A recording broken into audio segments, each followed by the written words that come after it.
నమస్కారం. వార్తలకు స్వాగతం. ముందుగా ముఖ్యాంశాలు. మంత్రి నారా లోకేష్ మీడియా సమావేశం, పలు అంశాలపై వివరణ.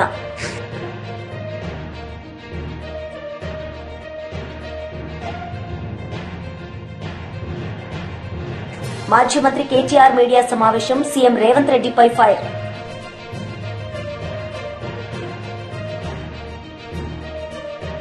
మంత్రి నారా లోకేష్ మీడియా సమావేశం నిర్వహించారు. ఈ సందర్భంగా ఆయన మాట్లాడారు. భూగర్భ డ్రైనేజ్, భూగర్భ వాటర్, భూగర్భ గ్యాస్, భూగర్భ విద్యుత్ కూడా అందజేయడానికి ప్రాజెక్ట్ రెడీ అయింది. జూన్ మాసం నుంచి ఆ కార్యక్రమం కూడా మేము ప్రారంభించబోతున్నాం. దాంతోపాటు శ్మశానాల అభివృద్ధి కూడా ఒక కార్యక్రమంగా తీసుకున్నాం. ఆంధ్ర రాష్ట్రంలోనే మోడర్న్ రైతు బజార్ మంగళగిరి నియోజకవర్గాల్లో కట్టేదానికి ఆల్రెడీ ప్లాన్స్ అన్ని రెడీ చేసుకున్నాం. ఆ పనులు కూడా త్వరలో ప్రారంభించబోతున్నాం. ఇక్కడ లక్ష్మీ నరసింహస్వామి గుడి కూడా ఆధునీకరణ చేసేదానికి కూడా అనేక డిజైన్స్ అన్ని ఇప్పుడు ఫైనలైజ్ కూడా మేము చేస్తాం జరిగింది. ఇక్కడ శ్రీనివాస్ అన్న ఉన్నారు, ఏపీఎస్ఎంఐడిసి చైర్మన్ గా ఆయన కూడా ఉన్నారు. మంగళగిరి ప్రజల కళ 100 పడకల ప్రభుత్వ ఆసుపత్రి, అది కూడా మొన్న శాంక్షన్ చేయించుకుని కేబినెట్ లో దాన్ని కూడా త్వరలో శంకుస్థాపన అయిపోతున్నాం. కేవలం ఒక ప్రభుత్వ హాస్పిటల్ గా మేము అది భావించట్లేదు, ఒక మోడర్న్ హాస్పిటల్ గా ఏదైతే ఇతర దేశాల్లో ఒక బాంబేలోనో లేదంటే ఒక హైదరాబాద్ లో ఎట్లయితే మోడర్న్ హాస్పిటల్ చూస్తామో, జోనింగ్ ఎట్లా జరుగుతుందో అది మైండ్ లో పెట్టుకుని ఆ లేఅవుట్ల పైన దాదాపు ఒక 5-6 సార్లు మేము కూర్చుని ఒక్కొక్కటి రివ్యూ చేసుకుని కూడా చేస్తాం జరిగింది. సో ఇట్లా సుమారుగా ఒక 50 కార్యక్రమాలు అంటే అభివృద్ధి కార్యక్రమాలు ఎన్డీఏ ప్రభుత్వం ఇక్కడ మంగళగిరి నియోజకవర్గం కోసం ప్రత్యేకంగా చేస్తాం జరుగుతుంది. ఇది కేవలం ప్రభుత్వ నిధులపైనే కాదు, సిఎస్ఆర్ నిధులు అవచ్చు, లేదంటే లోకల్ గా ఉన్న దాతలతో కావచ్చు, వాళ్ళందరితో చర్చించి మాట్లాడిన తర్వాతనే మేము నిర్ణయం తీసుకుంటున్నాం. మంగళగిరి అంటే చేనేత అంటే మంగళగిరి. కానీ ఒక వాస్తవం మనం అందరం ఆడుకోవాలి ఏంటంటే మగ్గాలు తగ్గిపోయినాయి, దానికి చెక్ పెట్టాలి. మగ్గాలు పెంచాలంటే ట్రైనింగ్ కావాలి, డిజైనింగ్ జరగాలి, లేటెస్ట్ టెక్నాలజీకి వెళ్ళాలి అనే లక్ష్యంతో మన చేనేత సోదరులకి ఇక్కడ ఒక common facility centre, designing, printing, intricate work చేసేదానికి కూడా దానికి కూడా వాళ్ళ భూమి అవసరం ఉంటే అది ఎండోమెంట్ భూమి అయితే వాళ్ళని రిక్వెస్ట్ చేసి లీజుకి తీసుకుని కేంద్ర ప్రభుత్వ సహకారంతో అది ఏర్పాటు చేస్తున్నాం. ఇక్కడ మాకు స్వర్ణకారులు కూడా ఎక్కువ శాతం మంది ఉన్నారు, వాళ్ళ కోసం ప్రత్యేకంగా జెమ్స్ అండ్ జ్యువెలరీ పార్క్ కోసం డిజైన్ చేస్తున్నాం. అంటే డిజైనింగ్ కానివ్వండి, మ్యానుఫ్యాక్చరింగ్, రీటైలింగ్, ఈ 3 ఒక 75 ఎకరాలు ఇంటిగ్రేటెడ్ పార్క్ కింద చేయాలని లక్ష్యంతో, అక్కడ ఎక్కువ శాతం స్థానికులకు అవకాశం కల్పించాలనే లక్ష్యంతో ఎన్డీఏ ప్రభుత్వం పనిచేస్తుందని మంగళగిరి ప్రజలందరూ తెలుపుకుంటూ, నా పైన మీరందరూ ఒక పవిత్రమైన బాధ్యత పెట్టారు. ఆ బాధ్యతతో నేను పనిచేస్తున్నాను. ఎన్నికలప్పుడు ఒక పక్కన బాబు సూపర్ 6 కానివ్వండి, దాంతోపాటు లోకల్ గా నేను వ్యక్తిగతంగా ఇచ్చిన హామీలు కూడా నిలబెట్టుకునే ప్రక్రియలో ఉన్నాను. పనులు చేసుకుంటా వెళ్తున్నాం. నా లక్ష్యం ఒక్కటే, ఆంధ్ర రాష్ట్రంలో అన్ని రంగాల్లో మంగళగిరి నంబర్ 1 నేను నిలబడాలి. ఒక పక్క వ్యాపార రీత్యా కానివ్వండి, పేదరికం నిర్మూలన కానివ్వండి, సోషల్ ఇన్ఫ్రాస్ట్రక్చర్ కానీ, హార్డ్ ఇన్ఫ్రాస్ట్రక్చర్ కానీ అన్ని రంగాల్లో మంగళగిరి అగ్రస్థానాల్లో ఉండాల లక్ష్యంతో ఒక శాసనసభ్యుడిగా నేను ఇక్కడ పనిచేస్తాం జరుగుతుంది. గౌరవ ముఖ్యమంత్రి గారిని ఒకటే చెప్పా, ఎట్లయితే ఒక కుప్పం, ఒక హిందూపూర్ తెలుగుదేశం పార్టీ కంచుకోటగా ఉంటుందో, మంగళగిరి అట్లా తెలుగుదేశం పార్టీ కంచుకోటగా తీర్చిదిద్దే బాధ్యత ఒక కార్యకర్తగా నేను తీసుకుంటానని గౌరవ ముఖ్యమంత్రి గారికి నేను గతంలో హామీ ఇచ్చాను. ఆ దిశగా అహర్నిశలు నేను కష్టపడి మంగళగిరి ప్రజలు కలుస్తున్నా, వాళ్ళకున్న సమస్యలు పరిష్కరిస్తున్నా. ముందు ఇంకా ఎక్కువ పనులు కూడా చేస్తాం. ఇక్కడ మీరందరూ కూడా ఒకటి ఆలోచించాలి. దశాబ్దాలుగా పట్టాలు కావాలి మాకని ప్రజల కోరిక. కూటమి ప్రభుత్వం వచ్చిన మొదటి 10 నెలల్లో మేము ఇచ్చిన హామీ నిలబెట్టుకున్నాం. అది మాకున్న చిత్తశుద్ధి. రాష్ట్రంలో మంగళగిరి కోసం మొదలైన ప్రక్రియ ఈరోజు ఆంధ్ర రాష్ట్రంలో ఉన్న అందరికీ పనికొచ్చే విధంగా అయింది. సుమారుగా మొదటి విడతలో 8,000 మంది అప్లై చేస్తే దాంట్లో 4,200 మంది ఒక మంగళగిరి నియోజకవర్గంలో అప్లై చేశారు. రేపటి నుంచి సుమారుగా 6 రోజుల పాటు ప్రతి కుటుంబాన్ని నేను కలుస్తున్నా. ఏదైతే నేను హామీ ఇచ్చానో బట్టలు పెట్టి పసుపు కుంకాలతో నేను పట్టా ఇస్తాను, హామీ నిలబెట్టుకుని ప్రక్రియ రేపటి నుంచి ప్రారంభమవుతుంది. అది చూసి ఆంధ్ర రాష్ట్రంలో ఉన్న 164 తెలుగుదేశం, జనసేన, భారతీయ జనతా పార్టీ శాసనసభ్యులపైన ఒత్తిడి పెరుగుతుందని భావిస్తున్నా. తప్పనిసరి మాజీ మంత్రి కేటీఆర్ మీడియా సమావేశం నిర్వహించారు. ఈ సందర్భంగా ఆయన మాట్లాడారు.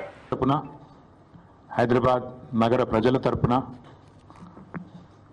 హృదయపూర్వకంగా వారికి సల్యూట్ చేస్తూ, ఎందుకంటే అసామాన్య ప్రతిఘటన, గొప్ప పోరాట పటిమ, ఒక తెలంగాణ ఉద్యమంలో ఆనాడు ఒక ఉస్మానియాలో, ఒక కాకతీయ యూనివర్సిటీలో, ఒక మహాత్మా గాంధీ యూనివర్సిటీలో, పాలమూరు యూనివర్సిటీలో, శాతవాహన యూనివర్సిటీలో ఎట్లాంటి పోరాటాన్ని అయితే ఆనాడు చూసినామో అంతకు ధీటుగా ఈరోజు రాష్ట్ర ప్రభుత్వాన్ని సవాల్ చేస్తూ ఈ పోరాటంలో వీరోచితంగా ముందున నడుస్తున్న మా తమ్ముళ్ళకి, చెల్లెళ్ళకి హృదయపూర్వకంగా తెలంగాణ ప్రజల తరపున వారికి సల్యూట్, వారికి నా ధన్యవాదాలు కూడా చెప్తా ఉన్నాను. 10 రోజులుగా ఇంత పెద్ద పోరాటం జరుగుతుంటే సహజంగా ప్రజాస్వామిక లక్షణాలున్న ప్రభుత్వం అయితే వారిని పిలవాలి, మాట్లాడాలి, వారి ఆందోళనలను విరమింపజేసే ఆలోచన చేయాలి. కనీసం వారితో పిలవకపోయినా కనీసం అక్కడికన్నా ప్రభుత్వ ప్రతినిధులను పంపి ఒక మంత్రి గారినో లేదా బాధ్యత గల వ్యక్తులను, అధికారులను పంపి వారికి కొంత వివరించి చెప్పే ప్రయత్నం చేయాలి. కానీ ఈ ప్రభుత్వ వైఖరి ఎట్లా ఉంది? ఆందోళనలు చేస్తున్న విద్యార్థులను పట్టుకొని గుంటనక్కలు, అక్కడ జింకలు లేవు, గుంటనక్కలు ఉన్నాయని స్వయంగా ముఖ్యమంత్రి గారు మాట్లాడుతున్నారు. ఇంకొక మంత్రి గారు అయితే పేమెంట్ బ్యాచ్ అని చెప్పి విద్యార్థులను చిన్నగా చేసే విధంగా, వాళ్ళని అల్పంగా చూపే విధంగా ఇంకొక మంత్రి గారు నోరు బారేసుకుంటారు. ఉప ముఖ్యమంత్రి గారు అక్కడ జంతువులే లేవు, అదంతా ఏఐ జనరేటెడ్, ఆర్టిఫిషియల్ ఇంటెలిజెన్స్ ద్వారా జనరేట్ అయిన ఇమేజెస్ అని తన కృత్రిమ మేధస్సును ఆయన బయట పెట్టుకున్నాడు. ఇది పరిస్థితి. మేము ప్రభుత్వానికి చెప్పేది ఏమంటే, ఇది దాయాదుల పోరు కాదు, ఆస్తి తగాదా అంతకంటే కాదు. భూమి నీదా నాదా అని కొట్టుకునేందుకు రేవంత్ రెడ్డి ఆ పిల్లలకు వేలు విడిచిన మేనమామనో, బాబాయో, తాతనో కాదు. రేవంత్ రెడ్డి ఈరోజు 4 కోట్ల మంది ప్రజలున్న ఈ రాష్ట్రానికి ముఖ్యమంత్రి. అంటే ఈ రాష్ట్రంలో 4 కోట్ల మంది కట్టే పన్నులతో జీతం తీసుకునే ఒక ప్రతినిధి. నిజంగా చెప్పాలంటే రూలింగ్ పార్టీ అని మా పెద్దలు కేసీఆర్ గారు ఎప్పుడు చెప్తుంటారు, రూలింగ్ పార్టీ కాదు సర్వింగ్ పార్టీ అని పిలవాలంటారు. ముఖ్యమంత్రి అనేవాడు ఈ రాష్ట్రానికి బాసో, ఈ రాష్ట్రానికి నియంతనో, చక్రవర్తో, రాజో కాదు. ఒక పెద్ద పాలేరులాగా, ఒక పబ్లిక్ సర్వెంట్ మాదిరిగా పనిచేయాల్సిన బాధ్యతలో ఉన్న వ్యక్తి. మంత్రి అయినా, ఎమ్మెల్యే అయినా, ఎమ్మెల్సీ అయినా మేమందరం కూడా వేరే పబ్లిక్ సర్వెంట్స్, మేమంతా ప్రజాసేవకులం. ఈ విషయం మర్చిపోయి తాను ఒక రాజ్యాంగబద్ధమైన పదవిలో ఉన్నా అన్న విషయాన్ని పూర్తిగా ఇంగితం కోల్పోయి రేవంత్ రెడ్డి గారు చేస్తున్న దురుసు మాటలు, దురుసు వ్యాఖ్యలు ఏవైతున్నాయో వారికి కొన్ని విషయాలు నేను గుర్తు చేస్తా ఉన్నా. మనందరం కూడా public servants, we are all public servants including you. ఇదేం పటేల్ పట్వారి వ్యవస్థ కాదు, ఇది నియంతృత్వం కాదు. ఇక్కడ ఎవరు రాజులు లేరు, చక్రవర్తులు లేరు. నువ్వు ప్రజల చేత ఎన్నుకోబడ్డ ఒక ఎమ్మెల్యే మాత్రమే.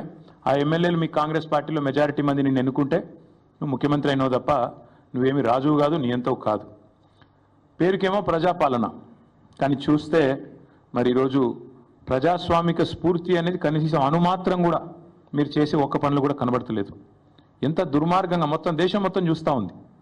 ప్రజాపాలన అనే అర్థానికి పాతర వేసి బుల్డోజర్లతో, జేసీబీలతో మేము పాలకులం, మీరంతా నా కాలు కింద చెప్పులాగా ఉండాలనే విధంగా మీరు బానిసలు అన్నట్టుగా ఒక విచిత్రమైన మానసిక రోగంతో కదా బాధపడుతున్నట్టుగా రేవంత్ రెడ్డి గారి ప్రభుత్వ వ్యవహారం ఉంది. మాట్లాడితే గవర్నమెంట్ భూమి, అసలు గవర్నమెంట్ భూమి ఏంది? రోడ్లు, చెరువులు, గుట్టలు, రాళ్ళు, రప్పలు నేను గవర్నమెంట్ కాబట్టి నేను ఇష్టం ఉన్నట్టు చేస్తా, నా భూమి. Let me remind mister Revanth Reddy, a government is a mere custodian, not the owner. People are the owners. You are just a custodian. నువ్వు ధర్మకర్తవు మాత్రమే. ప్రజల సొమ్ముకు, ప్రభుత్వ భూమి అంటే ప్రజల సొమ్ము అది కాబట్టి ప్రజల సొమ్ముకు నువ్వు ధర్మకర్తవు మాత్రమే. You are a mere custodian for a very short time. నేనేదో రాజును, ఇది నాది రాజ్యం అన్నట్టుగా బిహేవ్ చేస్తే వారికి గుర్తు చేస్తా ఉన్నా, అది యూనివర్సిటీ భూమి, గవర్నమెంట్ భూమి అనే పంచాయతీ పక్కకు పెడితే నువ్వు your mere trustee and custodian అంతే. ధర్మకర్తవు, తాత్కాలికంగా ఉన్నవాడు. దాన్ని కాపాడాల్సింది పోయి ఇష్టం వచ్చినట్టు పనిచేస్తాను, ఇష్టం వచ్చినట్టు వ్యవహారం చేస్తానంటే కుదరదు. రోజుకు 18 గంటలు పనిచేస్తా అని చెప్పుకుంటాడు ముఖ్యమంత్రి గారు. కనీసం ఒక 10 నిమిషాలు మనిషిలాగా పనిచేయి.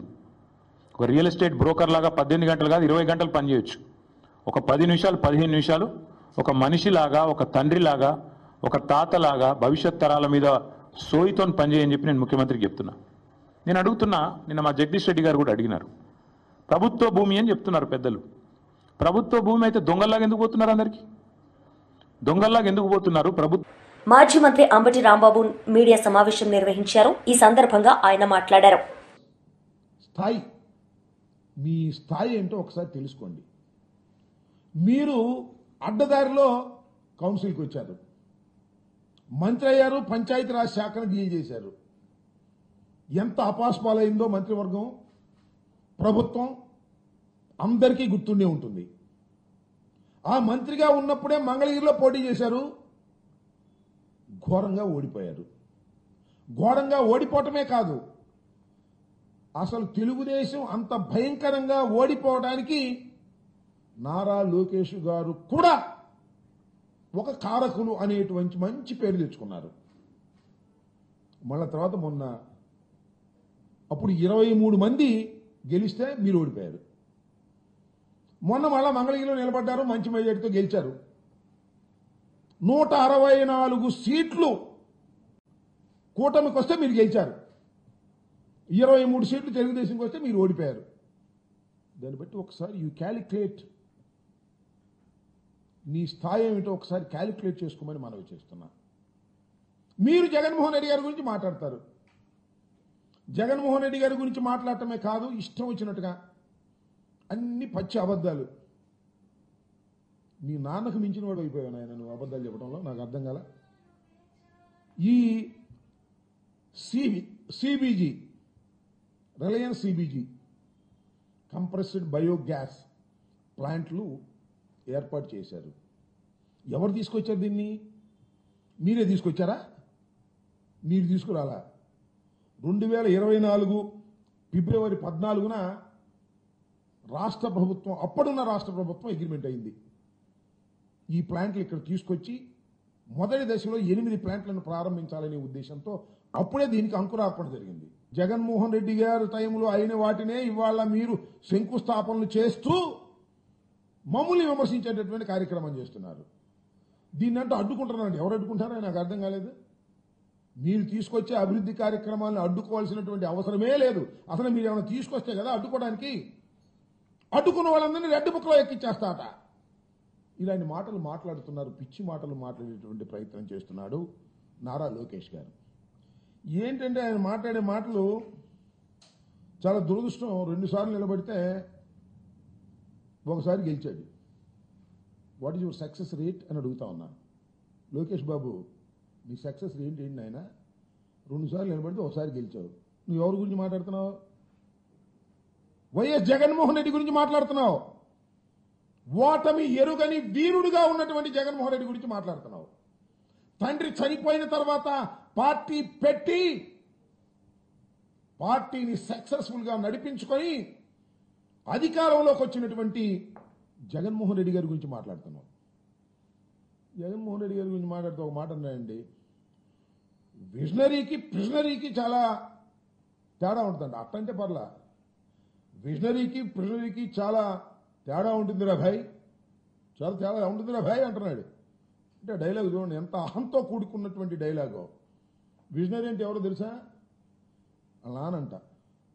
వాళ్ళ నాన్న విజనరీ అంట. 1994లో కంప్యూటర్ అన్నం పెడుతుందా అని అడిగారంట హైదరాబాద్లో.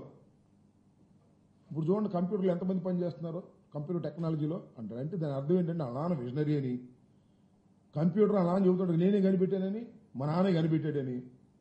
అందువల్ల ఇవాళ హైదరాబాద్ బాగుపడిందని ఈ కొడుకు చెబుతుంటే తండ్రి గురించి మనం నమ్మాలి. కంప్యూటర్ నువ్వు కనిపెట్టావా? నువ్వు విజనరీవా? అయ్యా నువ్వు విజనరీవే కాదు, ప్రిజనరీవి కూడా. 53 రోజులు రాజమండ్రి జైల్లో ఉన్నావు, అది మర్చిపోమాక. జగన్మోహన్ రెడ్డి గారిని ప్రిజనరీ అని, మీ నాన్న విజనరీ అని మాట్లాడుతున్నావు. మీ నాన్న పూడుకోవటం, జగన్మోహన్ రెడ్డి గారిని దూషించేటటువంటి కార్యక్రమం చేయటం చూస్తుంటే కోతి కొబ్బరికాయ తిరిగినట్టుంది, అంతకు మించి ఏమీ లేదు. కింద వేసుకోవడం, పైన వేసుకోవడం, కొట్టుకోవడం. నీకు అవగాహన లేదు. ఏదో చంద్రబాబు నాయుడు గారి కుమారుడుగా ఉన్నావు కాబట్టి అందరూ నిన్ను గౌరవిస్తున్నట్టుగా నటిస్తున్నారు. ఒకసారి అసలు నీ మంత్రివర్గ సభ్యులు, నీ తోటి వారు ఏమనుకుంటున్నారో తెలుసుకో. నీ గొప్పతనాన్ని గురించి, నీ అగ్ని. బీజేపీ నేతలు మీడియా సమావేశం నిర్వహించారు. ఈ సందర్భంగా పలు అంశాలపై వారు మాట్లాడారు. ముస్లింలు బీసీలలో చూపిస్తే దాదాపు 40 సీట్లలో మా బీసీల కడుపు కొట్టి ఆ ముస్లిం నిలబడ్డ వాళ్ళు ఎవరు? ఇవాళ నువ్వు 10% పెంచి మాకేమీ మేలు జరగదు నువ్వు ఇట్లా చేస్తే, ముస్లింలను తీసేసి మా పర్సెంటేజ్ ఏందో చెప్పును. ఈ ఎంఐఎంకు ఇంకోటి వీళ్ళకి ఏమైందంటే, అస్సలు చెప్పాలంటే ఈ దేశంలో బీసీలు, ఎస్సీలు, ఎస్టీలు పూర్తి స్థాయిలో నరేంద్ర మోడీ గారి పాలనని అందరూ కూడా సంతోషిస్తున్నారు. ఇలాంటి ప్రధాని ఉండాలి ఈ దేశానికి, ఇలాంటి ప్రధాని ఇంతవరకు చూడలేదు. అందరు ఆకర్షితులై ఎస్సీ, బీసీ, ఎస్టీలు ఓట్లేస్తేనే ఇవాళ దేశంలో 3వ సారి మా ప్రభుత్వం అధికారంలోకి వచ్చింది. ఇన్ని రాష్ట్రాలలో బీసీలు, ఎస్సీలు, ఎస్టీలు ఓటేంది మేము అధికారంలో ఉండలేము. ఎందుకంటే ఈ దేశ జనాభాలో అత్యధికంగా ఉన్న ఓటర్లే బీసీలు, ఎస్సీలు, ఎస్టీలు. ఇలా మేము అధికారంలో ఉన్నదే వాళ్ళ వల్ల. వాళ్ళకు మేము అన్యాయం చేయాలని అనుకోండి. మా చుట్టూ వాళ్ళు ఉన్నారు. మీ రాహుల్ గాంధీకి ఇప్పుడు ఏమైంది? ఏం లేదు. ఏ రాష్ట్రంలో లేదు, ఏ రాష్ట్రంలో అధికారంలో లేరు. ఇప్పుడు ఏం చేయాలి? ఎవరు మద్దతు తీసుకొని ముందుకు రావాలి. ఆయనకు అర్థం కాలే, మెల్లగా పెట్టిండు. మనం అయితే ఏ రాష్ట్రంలో లేము. మీకు చిత్తశుద్ధి ఉంటే కర్ణాటకలో ఎందుకు చేస్తలేరు? హిమాచల్ ప్రదేశ్ ఎందుకు చేస్తలేరు? అంటే ఒక్క తెలంగాణనేనా మీకున్నది?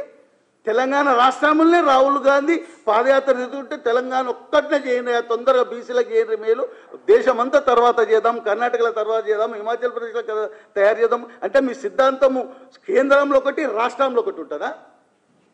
సిద్ధాంతాలు అన్నీ ఒకసారి ఉంటాయి కదా. మా భారతీయ జనతా పార్టీ సిద్ధాంతం మీద నుంచి కింద దాకా ఒకటే ఉంటుంది కదా. ప్రాంతానికి వేరే విధంగా ఉంటుందా? మీ చిత్తశుద్ధి ఏంది? నువ్వు పట్టుకొని తిరుగుతున్నావు, రాజ్యాంగం పట్టుకొని తిరుగుతున్నావు. ఫస్ట్ రాజ్యాంగాన్ని నీ మిత్రుడు ఎంఐఎంకు చదివిపీడ కూర్చోబెట్టి అసెంబ్లీలో వింటారు కదా. మీరు ఆయన మాట్లాడుతుంటే చేతులు కట్టుకొని కూర్చుంటారు కదా, ఏమన్నారు కదా. లాస్ట్కు వాష్రూమ్ పోవాలంటే కూడా భయపడతారు. లేస్తే అసలు అక్బరుద్దీన్ ఏమని అనుకుంటాడేమో అని, అరే లేచిండు ఏమన్నా చెప్తాను లేచిండు అని భయపడతారు. ఆయనకు చదివి ఒకరు కూర్చొని ఎట్లుండాలి, రాజ్యాంగాన్ని ఎట్లా గౌరవించాలి, రాజ్యాంగం లోపల ఎట్లా పని చేయాలి అది నేర్పి, ఏదో అది పట్టుకొని ఏమి మీ రాజ్యాంగపరంగా ఏంది? మీరు ఒకటే కులాలని బీసీలందరూ బీజేపీ వైపు మొగ్గు చూపినరు, బీజేపీకి ఓటేస్తున్నారు. నరేంద్ర మోడీ గారి సంక్షేమ పథకాలు బీసీలకు, ఎస్సీలకు అందుతున్నాయి కాబట్టి ఈ బీసీ, ఎస్సీ, ఎస్టీలలో గొడవ సృష్టించి ఎట్లా లబ్ధి పొందాలి, ఏ విధంగా బీజేపీ నుండి బీసీలను లాక్కోవాలి. వైఎస్ఆర్సీపీ నాయకులు మీడియా సమావేశం నిర్వహించారు. ఈ సందర్భంగా ఆయన మాట్లాడారు. మతపరంగానో లేదంటే జాతి పరంగానో కుల పరంగానో ఎక్కడ కూడా వాళ్లకు అన్యాయం జరగకూడదు అని చెప్పి కూడా చెప్పడం జరుగుతుంది. నిన్న తెచ్చిన బిల్లులో ఈ బిల్లు ఎందుకు తీసుకొని వచ్చినారు, ఎవరు తీసుకొని వచ్చినారు, దానికి ఎవరు మద్దతు ఇస్తున్నారు అనేది కొంచెం మనం ఆలోచించుకోవాల్సిన అవసరం ఉంది. ఎవరు తీసుకొని వచ్చినారు? బీజేపీ పార్టీ తీసుకొని వచ్చింది. బీజేపీ పార్టీ ఎన్నడూ ఏ రోజైనా ముస్లింలకు సహకరించిందా? అట్లాంటి దాఖలాలు ఏమైనా ఉన్నాయా? లేవు. 10 సంవత్సరాలు వాళ్ళు ప్రభుత్వంలో ఉండినారు. వాళ్ళ దగ్గర ఒక్కడు ముస్లిం మైనార్టీలో ఎంపీ కానీ సీట్ ఇవ్వడం కానీ, ఎంపీగా గెలవడం కానీ, లేదంటే మంత్రిగా చేయడం కానీ జరిగిందా? జరగలేదు. మరి వాళ్ళు ఎప్పుడు ఏం మాట్లాడినా పాకిస్తాను, ఖబ్రస్తాను, ముసల్మాను, తాలిబొట్లు కూడా తీసుకొని వెళ్ళిపోతారు అని సాక్షాత్తు ప్రైమ్ మినిస్టర్ నరేంద్ర మోడీ గారు లాంటి వాళ్ళే మాట్లాడడం జరిగింది. అంటే ముస్లిం సమాజానికి కించపరచడానికి, వాళ్ళకు మార్జినలైజ్ చేయడానికి, వాళ్ళకు పూర్తిగా అణచివేయడానికి ప్రయత్నం చేస్తున్న పార్టీ బీజేపీ పార్టీ. మరి అలాంటి పార్టీ ముస్లిం సమాజానికి మేలు చేసే కార్యక్రమం చేస్తుంది అని చెప్పి మినిస్టర్ రిజిజు గారు చెప్పినా, లేదంటే వాళ్ళ బీజేపీ పార్టీ నుంచి ఎంపీలో చెప్పినా ఎవరు కూడా నమ్మే పరిస్థితిలో లేము, ఉండము అని చెప్పి కూడా మీకు అందరికీ తెలియజేస్తున్నాము. అలాగే ఈ బిల్లు కోసము 288 మంది ఓట్లు వేస్తే 232 మంది అగెన్స్ట్గా ఓటు వేయడం జరిగింది. ఈరోజు వాళ్ళకు సంఖ్యాబలం ఉంది ఎన్డీఏ ప్రభుత్వానికి. కాబట్టి ముస్లిం సమాజానికి వాళ్ళ జాయింట్ పార్లమెంటరీ కమిటీలో కూడా అపోజిషన్ పార్టీలు ఉండని, సంఘాలు, ముస్లిం సంఘాలు ఉండని, వాళ్ళు చెప్పిన అమెండ్మెంట్స్ని అందరినీ కూడా బేఖాతరు చేసి వాళ్ళు ఈరోజు బిల్లుని పాస్ చేయడం జరిగింది. ఆల్ ఇండియా ముస్లిం పర్సనల్ లా బోర్డు ఉండని, జమేతే ఉలెమా ఉండని, జమాతే ఇస్లామీ హింద్ ఉండని, ఇలా సున్నతుల్ జమాత్ ఉండని, ఏ జమాత్ అయినా దేశవ్యాప్తంగా అందరూ చెప్పిన ఒకటే ఒక మాట, ఈ బిల్లు వల్ల మీరు మమ్మల్ని కించపరిచే విధంగా, ఇబ్బంది పెట్టే విధంగా, గొడవలు సృష్టించే విధంగా, కావాల్సుకొని ఉద్దేశపూర్వకంగా రెచ్చగొట్టే విధంగా, హిందువుల్లో ముస్లిమ్స్లో తగాదాలు పెట్టే విధంగా ఈ బిల్లుని తీసుకొని వస్తున్నారు. మీరు ఢిల్లీ నుంచి గల్లీ వరకు ప్రతి చోట కూడా మస్జిద్, మందిర్ అని చెప్పి తగాదాలు చేయడానికే ఈ బిల్లు తీసుకొని రావడం జరిగింది అని చెప్పి కూడా వాళ్ళు క్లారిటీగా చెప్పడం జరిగింది జాయింట్ పార్లమెంటరీ కమిటీలో. మొత్తుకొని చెప్పినా వాళ్ళు ఏం లెక్క చేయలేదు. వాళ్ళు ఏం. వార్తలు ముగించే ముందు ముఖ్యాంశాలు మరోసారి. మంత్రి నారా లోకేష్ మీడియా సమావేశం, పలు అంశాలపై వివరణ.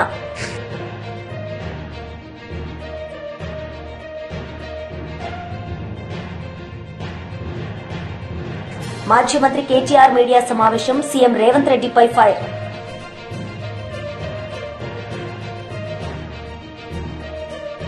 ఈ వార్తలు ఇంతటితో సమాప్తం. తిరిగి ప్రసారమయ్యే వార్తల్లో మళ్ళీ కలుద్దాం. అంతవరకు సెలవు. నమస్తే.